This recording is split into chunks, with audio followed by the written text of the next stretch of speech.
Dear students, now our topic is applications of Gauss's law. In applications में एक application है electric field due to an infinite line of charge. इसमें हम एक infinite line charge consider करेंगे जिसकी linear charge density लेंगे lambda, जो कि equal है charge divided by length.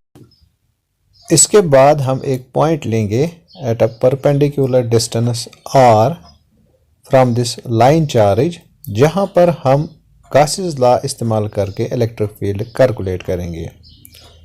You know कि गॉसेस लॉ इस्तेमाल करने के लिए हमें एक गॉसियन सरफेस की ज़रूरत होती है. गॉसेस लॉ में हमने डिस्कस किया था कि कोई भी गॉसियन सरफेस सिमेट्री के हिसाब से हम चूज़ करते हैं. तो यहाँ पे जो अगर आप देखेंगे तो सिमेट्री के हिसाब से हमें एक सिलेंड्रिकल गॉसियन सरफेस लेनी.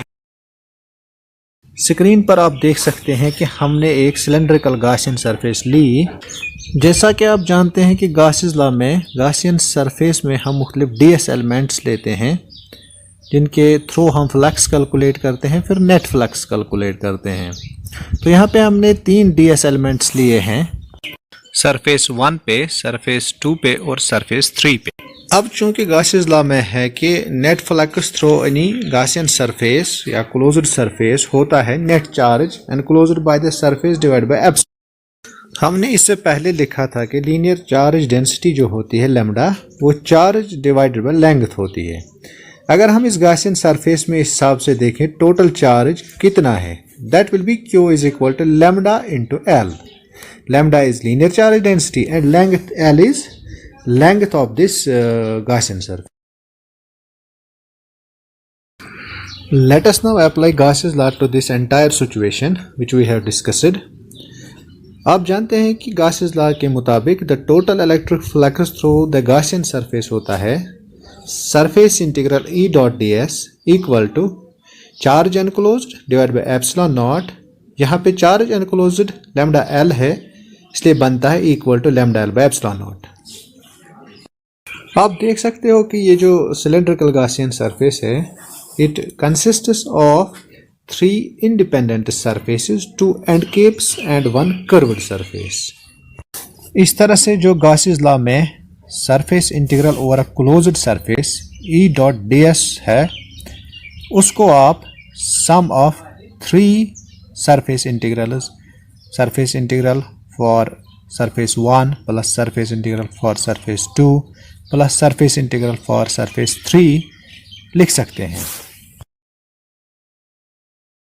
इस तरह से हमारा गॉसेस लॉ बनता है जो आपकी स्क्रीन पे है.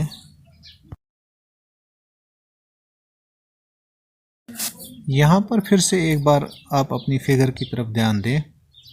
इन 3 सरफेसेस में सरफेस 1 पर E और ds में एंगल 0 है और सरफेस 2 और सरफेस 3 में E और ds के दरमियान जो एंगल है दैट इज़ 90 डिग्री. तो इस तरह से हमारी जो रिलेशन है वो बनती है surface integral E ds cos of 0 for surface 1 plus surface integral E ds cos of 90 degree for surface 2 plus surface integral E ds cos of 90 degree for surface 3 equal to lambda L, that is charge enclosed, divided by epsilon naught, which further becomes surface integral E ds for surface 1 plus 0 for surface 2 and 0 for surface 3 because of angle being 90 and cos of 90 is 0 equal to lambda L by epsilon naught, which can further be written as surface integral E ds equal to lambda L by epsilon naught. अब चूंकि यहाँ पे जो situation है वो symmetric है, curved surface 1 जो हमने दिखाई है इसके हर एक पॉइंट पर इलेक्ट्रिक फील्ड सेम होगा, इसलिए हम इलेक्ट्रिक फील्ड E को सरफेस इंटीग्रल से बाहर निकाल सकते हैं. तो हमारा रिजल्ट बनता है E surface integral ds is equal to lambda L by epsilon.